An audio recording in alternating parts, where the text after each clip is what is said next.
PCOS డేంజరస్సా? PCOS డేంజరస్సా అంటే ప్రాణాంతకమైన వ్యాధి అయితే కాదు, కానీ ఖచ్చితంగా కన్సిడర్ చేయాల్సిన కండిషన్. ఎందుకు అనంటే పీసీఓఎస్తో బాధపడుతున్న వారికి మెయిన్గా వచ్చే ఇష్యూస్ ఏవైతే ఉంటాయో అవి ప్రెగ్నెన్సీ రిలేటెడ్గా ఉంటాయి. లాంగ్ రన్లో వచ్చేసరికి అంటే ఆల్రెడీ కన్సీవ్ అయ్యి పిల్లలున్న వారికి ఈ కండిషన్ కనుక వస్తే వారికి మిగతా సిస్టమ్స్ అనేవి ఎఫెక్ట్ అవ్వడానికి ఛాన్సెస్ ఉంటాయి. ఎస్పెషల్లీ మనకి హార్ట్ కండిషన్ కానీ లేకపోతే ఈ షుగర్ లెవెల్స్ ఇంప్రూవ్ అయ్యి దానివల్ల డయాబెటీస్ రావడానికి కూడా ఛాన్సెస్ ఎక్కువగా ఉంటాయి.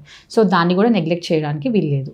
సో ఎవరైతే ప్రెగ్నెన్సీ కోసం ట్రై చేస్తున్నారో వాళ్ళు అయితే ఇన్ఫర్టిలిటీ ఇష్యూస్ వస్తాయి. సో దాన్ని ఇన్ టైంలో మనం కన్సిడర్ చేసి ప్రాపర్ ట్రీట్మెంట్ ఇస్తే కనుక ఈ ప్రాబ్లం నుంచి బయటపడవచ్చు.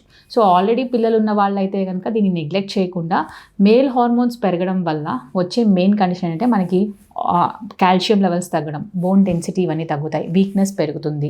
తర్వాత మెంటల్గా కూడా వచ్చేసరికి రెస్ట్లెస్నెస్, యాంగ్జైటీ పెరగడం, అంటే ఆందోళనగా ఉండడము, తర్వాత ఏ దాని మీద ఫోకస్ ఉండకపోవడం, ఇంట్రెస్ట్ వర్క్ చేయడానికి కూడా ఫెటిగ్ అంటాం అనమాట, ఏ పని చేయడానికి ఇంట్రెస్ట్ ఉండకపోవడము, ప్లస్ నీరసము ఇట్లాంటివి ఉండడం, ప్లస్ అన్వాంటెడ్ ఫేషియల్ హెయిర్ రావడం, లేకపోతే బాడీ మీద ఇంకెక్కడైనా హెయిర్ పెరగడము, ప్లస్ పాల్పిటేషన్స్, ప్లస్ ఇలాంటివి చాలా రకాల సిమ్టమ్స్ అనేవి కూడా ఇంక్లూడ్ అయి ఉంటాయండి.